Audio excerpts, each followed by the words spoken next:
esquecimento do passado. Por que perde o espírito encarnado a lembrança do seu passado? Não pode o homem nem deve saber tudo. Deus assim o quer em sua sabedoria. Sem o véu que lhe oculta certas coisas, ficaria ofuscado, como quem sem transição saísse do escuro para o claro.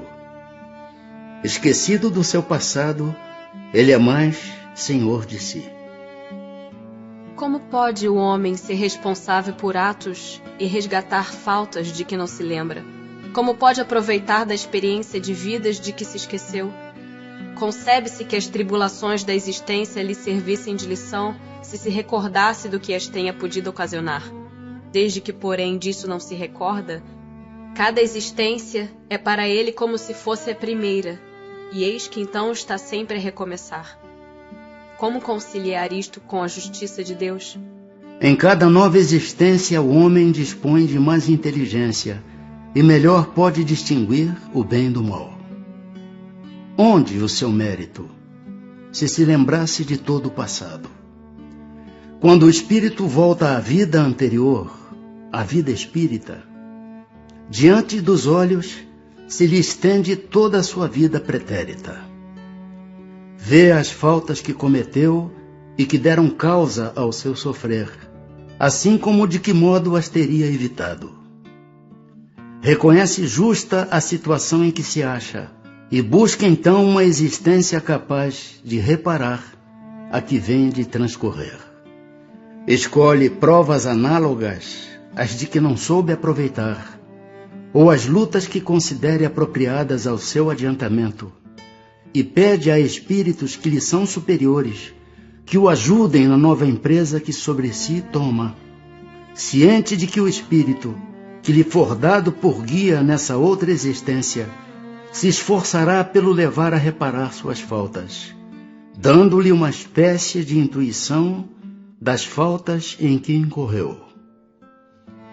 Tendes essa intuição no pensamento, no desejo criminoso que frequentemente vos assalta e a que instintivamente resistis, atribuindo as mais das vezes essa resistência aos princípios que recebestes de vossos pais, quando é a voz da consciência que vos fala.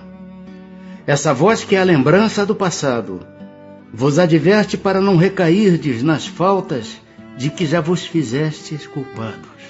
Em a nova existência se sofre com coragem aquelas provas e resiste o espírito, se eleva e ascende na hierarquia dos espíritos ao voltar para o meio deles. Nos mundos mais elevados do que a Terra, onde os que os habitam não se veem premidos pelas necessidades físicas, pelas enfermidades que nos afligem, os homens compreendem que são mais felizes do que nós?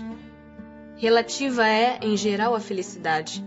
Sentimos-la mediante comparação com um estado menos ditoso, visto que, em suma, alguns desses mundos, se bem melhores do que o nosso, ainda não atingiram o estado de perfeição. Seus habitantes devem ter motivos de desgostos, embora de gênero diverso dos nossos. Entre nós, o rico, conquanto não sofra as angústias das necessidades materiais, como o pobre, nem por isso se acha isento das tribulações que lhe tornam amarga a vida. Pergunta então, na situação em que se encontram, os habitantes desses mundos não se consideram tão infelizes quanto nós, na em que nos vemos, e não se lastimam da sorte, olvidados de existências inferiores que lhes sirvam de termos de comparação? Cabem aqui duas respostas distintas. Há mundos, entre os de que falas, cujos habitantes guardam lembrança clara e exata de suas existências passadas.